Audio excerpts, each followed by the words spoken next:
What's good, people, traders, and dedicated gold chasers? I hope everybody has had a wonderful week, and happy Father's Day to all fathers out there.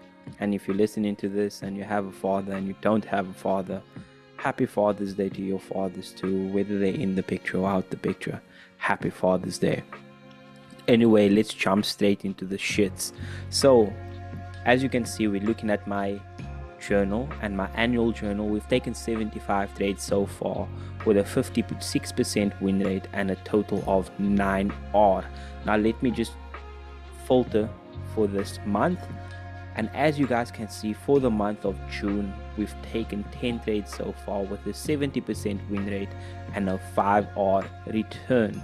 Now over the last couple of weeks, what you can see on my equity curve is that we have flattened out and gone into a consolidation, which is part of it. It's just part of trading, guys. We have ebbs and flows in the market, and I think similarly as the market, your results has those ebbs and flows, and it's just important to have risk management on your side in these conditions, and then also just have trade management in your plan.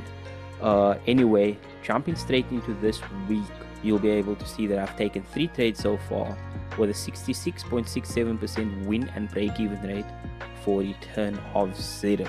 So ultimately what I did was I won the first trade of the week, lost the second trade, and then the third trade was a break-even, and we'll go through them now. You can see that there's 3 different trades, all of them actually closer to New York than in London, and that's purely on the basis that there was so much news in London for pound, and that just meant that I can't really trade in London session. So ultimately what I did was I waited for the 11 o'clock, the 7 to 11 o'clock candle to close, and then anticipate if I can get a trade in whichever direction the bias for the day is, or the bias for the session is.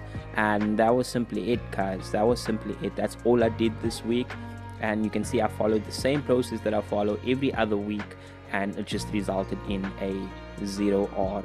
And I think it's these weeks where you really just need to calm yourself down. I think 2 weeks ago I had a great week with a 5-6% return, and you just need to know that you get these weeks where you need to manage your risk management, where you need to manage your trades, and you need to manage your emotions in the market in order to hold on to capital and preserve capital as much as possible for the weeks when price action do start moving and you do start making money. In those weeks you're actually making money and you're not recovering losses. And I think that's the difference and the pivotal change that I've seen in my trading, where if I can just hold on to my money in the weeks where my pair, which is pound yen, is ranging or it's moving very slowly, then I know that when the time comes, or that week, 1 week in the month, or the 2 weeks in the month, where I'm really making money, I'm not recovering losses, and my P&L is starting to go up on my account, that's the weeks where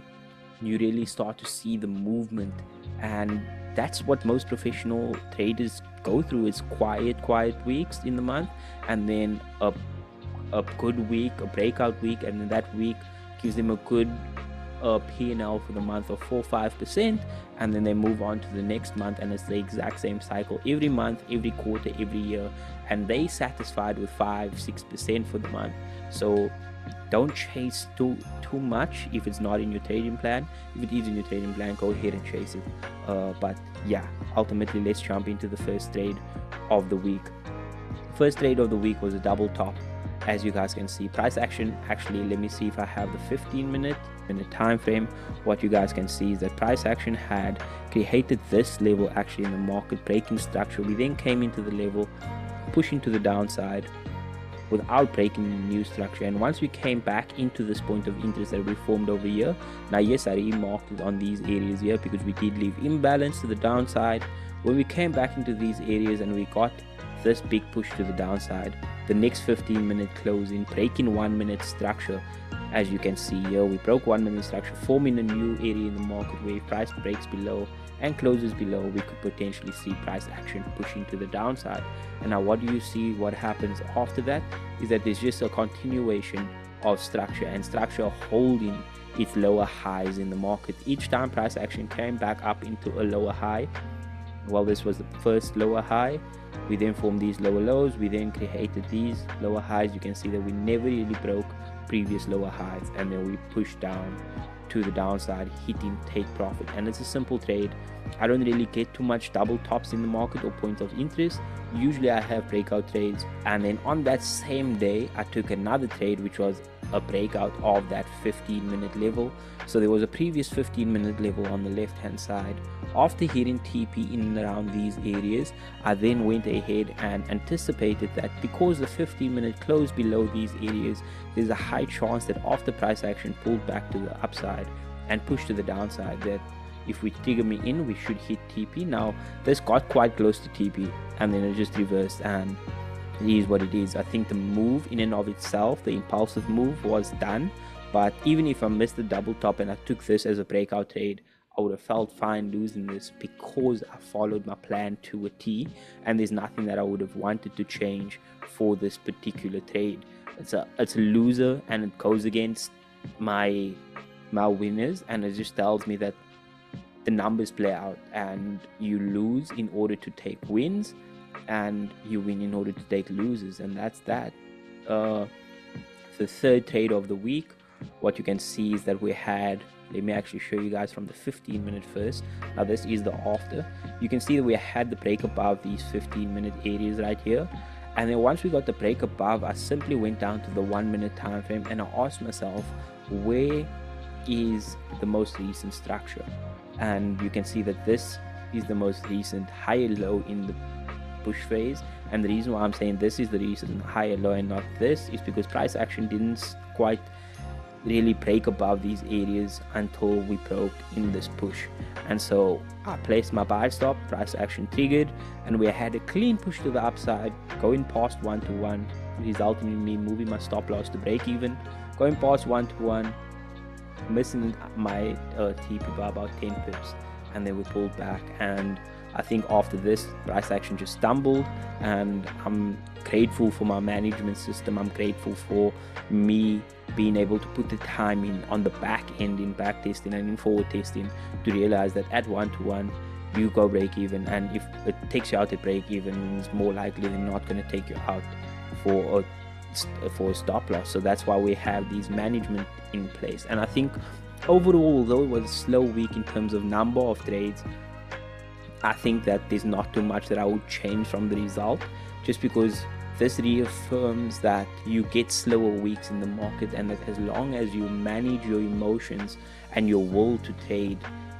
because there's a big part of me that wants to trade every day, and if I can manage that and become more disciplined in the markets and practice discipline and self-control, then there's a high chance that I will become a more profitable trade, and there's a high chance that I will lean into the characteristics of a profitable trader and like take on that characteristics. And that's the difference between a person who is thinking they can trade and then losing, and the person who's actually making the money.